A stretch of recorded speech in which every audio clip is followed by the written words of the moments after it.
नमस्कार, स्वागत है आपका। मैं संतोष कुमार पाठ। इस वक्त हमारे साथ हैं all India lawyer association for justice Bihar के संयोजक हैं कृष्णा प्रसाद जी। इनसे हम जो पूछेंगे कई सवाल। सबसे पहला जो इनका सवाल है वो है कि अब जातीय जनगणना की बातचीत हो रही है, आखिरकार क्या करवा रहे हैं कि नहीं जातीय जनगणना सरकार? नमस्कार संतोष जी, जहाँ तक बिहार के जातीय जनगणना का सवाल है तो जातीय जनगणना होना चाहिए, इसलिए कि जातीय जनगणना 1925 1920 की दशक में जब जोरों पर आज़ादी का आंदोलन चल रहा था और उसी समय जातीय जनगणना का भी उनका मांग बढ़ रहा था, तो 1930 में ब्रिटिश सरकार ने जातीय जनगणना कराया और उस जनगणना के आधार पर ही देश में आरक्षण वगैरह लागू हुआ। और ज़्यादा तो यह बात है कि जातीय जनगणना का लाभ इतना बड़ा हुआ कि देश का आज़ादी आपके 15 वर्ष के अंदर में 1947 में हो गया।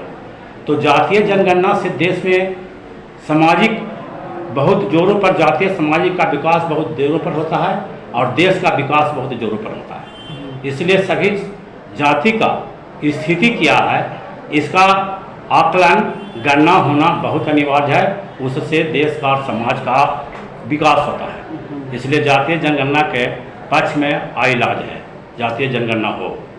किसानों के सवाल पर क्या कहेंगे, कर्मचारियों के सवाल पर क्या कहेंगे? देखिए, किसानों के सवाल पर जहाँ तक है तो पूरे भारत का किसान, जो किसान आंदोलन चल रहा था 1 साल से कुछ अधिक चला, और उस आंदोलन में हमारे 750 किसान शहीद हुए और उसमें सरकार ने समझौता किया कि हम किसान को एमएसपी देंगे, लेकिन आज तक किसान को एमएसपी नहीं दिया गया है, जिसके कारण किसान का स्थिति बदहाल है।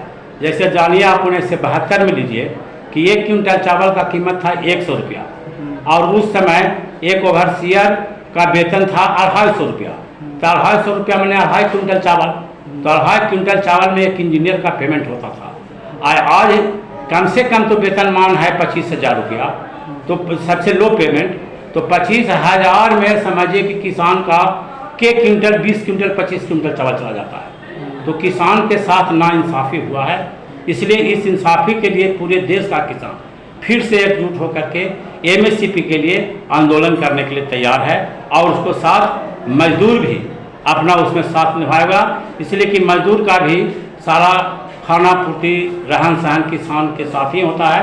तो किसान को मजदूर को भी जो 4 श्रमिक कोड आया है उसको समाप्ति के लिए किसान आंदोलन के साथ मजदूर आंदोलन भी है।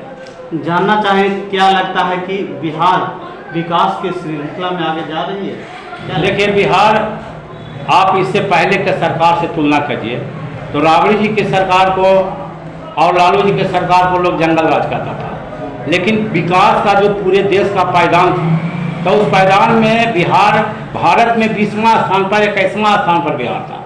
लेकिन 17 साल के नीतीश जी के शासन में जो अपना के विकास पुरुष कहते हैं, बिहार आज सबसे पिछला पायदान पर है भारत में। तो समझिए कि 17 बरस में बिहार कितना पीछे चला गया।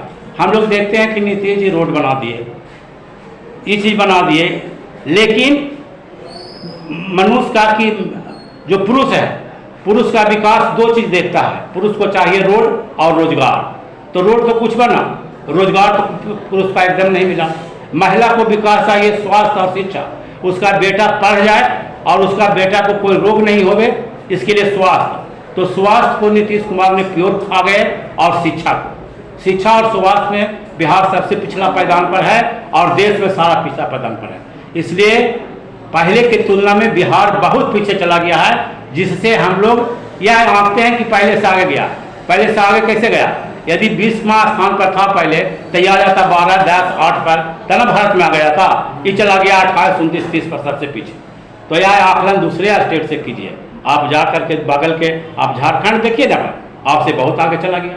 आप बगल में बंगाल जाके देखिए, आपसे आगे चला गया। आपसे आप बगल में उत्तर प्रदेश देखिए, आपसे आगे चला गया। तो नीतीश जी का यह विकास एक झूठा है, रोजगार का कोई उपाय नहीं है। शिक्षा स्वास्थ्य समाप्त हो गया है। जहाँ शिक्षा स्वास्थ्य रोजगार नहीं है वह देश सबसे पीछे वाला सबसे पीछे है।